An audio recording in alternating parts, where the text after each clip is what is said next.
The drowned house.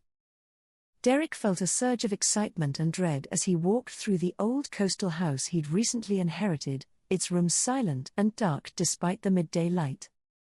After a fierce storm swept through the coast, the basement had flooded, leaving the lower level partially submerged in murky, cold water.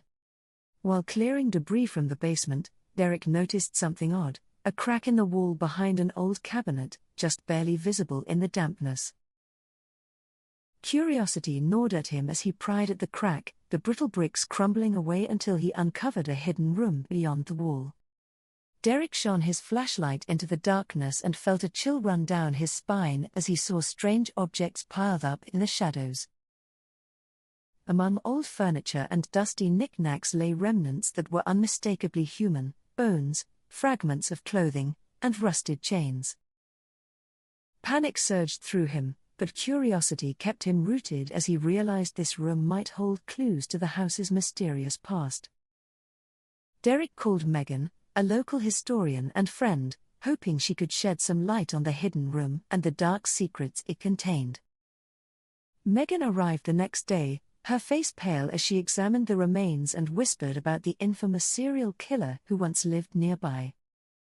This killer, rumored to have drowned his victims, was thought to have disappeared over 30 years ago, his body never found. Derek and Megan decided to investigate further, determined to understand why these gruesome relics lay hidden beneath his inherited home. With each passing day, Derek felt as if the house itself was trying to communicate with him, shadows seeming to stretch toward him at night. Megan's research uncovered disturbing details, a string of disappearances linked to the area, all tied to this very house. The storm had uncovered more than physical remnants, it seemed to have disturbed something darker, a presence lurking in the walls. Despite the rising fear, Derek couldn't resist exploring the house at night, feeling compelled to understand the secrets it harbored. Megan returned with old newspapers detailing the killer's gruesome methods, all eerily similar to the evidence found in the hidden room. Rumors swirled that the killer had used the house as his final hideout before he vanished, leaving behind victims in secret rooms. The weight of history pressed upon Derek, a sinister energy filling each creak of the floorboards and whisper of the coastal winds. That night, Derek heard faint footsteps echoing from the basement, though he knew he was alone, a chill creeping up his spine. Unable to resist, he crept downstairs, flashlight in hand, only to find the basement flooded again, the murky water hiding the room's secrets. As he stared into the water, he swore he saw a face, a twisted, sunken visage, glaring back at him before vanishing in the ripples. Shaken, Derek confided in Megan, who suggested they bring in Sam, an investigator known for his expertise in cold cases. Sam arrived with a skeptical grin, dismissing the supernatural but intrigued by the evidence of past crimes now emerging. Together, they descended into the basement, Sam taking samples and photographing the hidden room's ghastly contents. Days passed, and Derek felt the atmosphere growing heavier, as if the house resented their presence and the secrets they uncovered. Sam revealed that several local families had members who vanished decades ago, and some items in the hidden room matched their belongings. As they pieced together the identities of the victims, they realized that these murders were part of a ritualistic obsession. Derek grew haunted by nightmares, each one showing him glimpses of the killer's twisted rituals, as though he were reliving them. Megan theorized that the killer may not have acted alone, someone might still be protecting his secrets, even after his supposed death.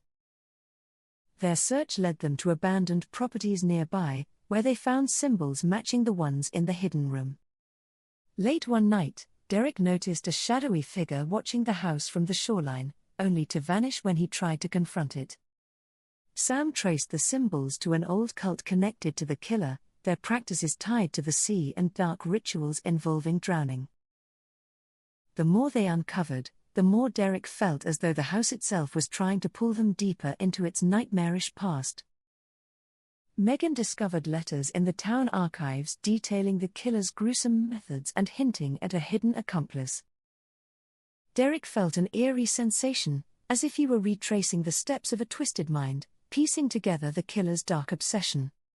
Strange occurrences began to escalate, doors slamming shut, lights flickering, and cold spots appearing where no draft should be. Sam insisted they stay vigilant, convinced that someone in the town knew more and was determined to keep them silent. Determined to end the cycle of terror, Derek resolved to confront the legacy of the killer and put an end to the haunted house's grip. Megan discovered the last piece of the puzzle, an old family photo revealing a relative who bore an uncanny resemblance to Derek. They realized that Derek's connection to the house was more than coincidence, he was the last living descendant of the killer. The discovery rattled him, but Derek knew he had to face this darkness and redeem his family's twisted legacy. As they prepared to confront the house's final secret, another storm began to brew, flooding the basement once again. Wading through the water, Derek and Sam noticed fresh footprints leading to the hidden room. Someone else had been there. In the room, they found a final message carved into the wall: "Blood calls to blood," a warning or perhaps an invitation. A familiar shadow loomed behind them, a figure resembling the killer, though impossibly aged, eyes dark with hatred. Derek felt a surge of terror, but Sam snapped him out of it, reminding him this was a flesh and blood accomplice, not a ghost. They struggled with the intruder, who revealed himself as the killer's son, driven to continue his father's legacy. Derek managed to break free and restrained the man, his heart pounding as he realized the nightmare was finally ending. The police arrived, arresting the accomplice, who swore that the house would never let Derek go, that blood bound him to it. As the accomplice was taken away, Derek felt a strange mixture of relief and dread, his connection to the house unresolved. Megan and Sam reassured him, though Derek sensed the house held more secrets, dark whispers echoing through the empty rooms. Determined to make peace, Derek closed off the hidden room and vowed to restore the house, leaving its dark past buried. Yet, he couldn't ignore the chilling feeling that something still lurked beneath, watching, waiting for its next moment. Megan warned him that some places never lose their darkness, but Derek was adamant to reclaim his home from its sinister history. The house seemed to settle after the accomplice's capture, yet Derek often felt as though unseen eyes were on him. He found solace in the friends he'd gained, hoping that together they'd finally sever the chain binding him to the past. Still, at night, he'd sometimes hear the creak of footsteps, the echo of voices long silenced yet disturbingly familiar. Despite his efforts, Derek knew the house would never be just a home, it was a tomb for untold memories, both his and others. As he stood in the silent hallway, he whispered his own vow to the house: he would not be consumed by its darkness, not again.